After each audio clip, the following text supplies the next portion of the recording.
tạo nên nước mắm 42 rượu đạm. Với 5 người Phú Quốc, anh sẽ không để em vào bếp một mình.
Các chị ơi, chúng ta đi vô một lần nữa giùm em. Không đi nhạc nghe, không đi nhạc, đi vô nào. Đi, xuất phát đi vô nào. Xuống dưới đi, hàng một lấn sân nhiều quá, xuống dưới đi.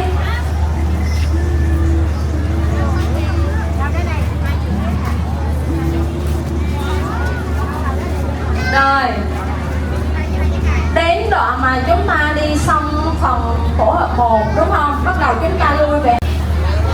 Đẩy lên, rồi ra nữa, cái gì nó rộng ra. Làm sao chỗ này các chị mở hết ra để còn các cháu diễn lên nữa. Bên kia,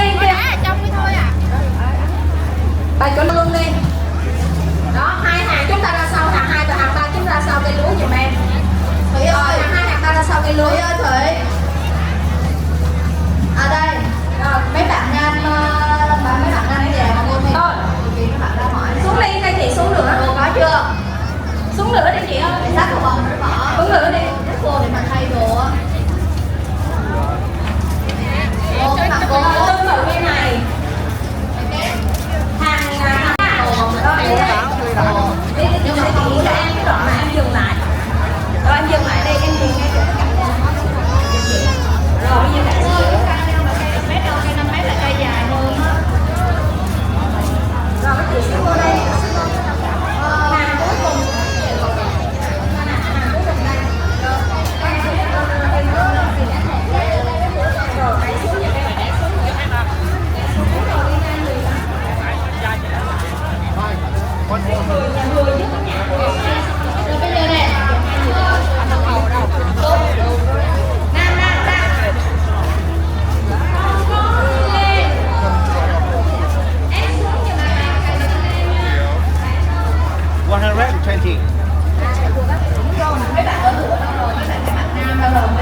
这好像就是你说的那个。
Ăn đi với Mai bỏ tàu phớ rồi đó. Phớ rồi qua bên đây ngon lắm. Ngon không được. Ăn hàng ghê đó. Kẹn. Không ngon được. Cảm ơn ghế Mỹ.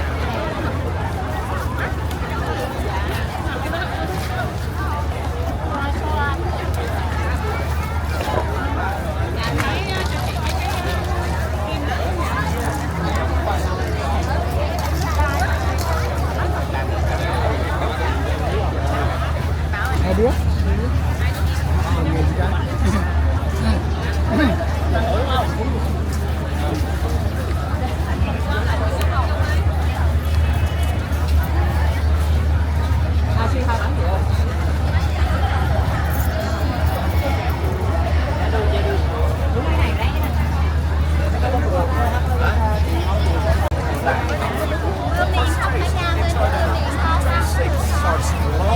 Anh được rồi đó. Ceremony nhanh thế. Đưa đá.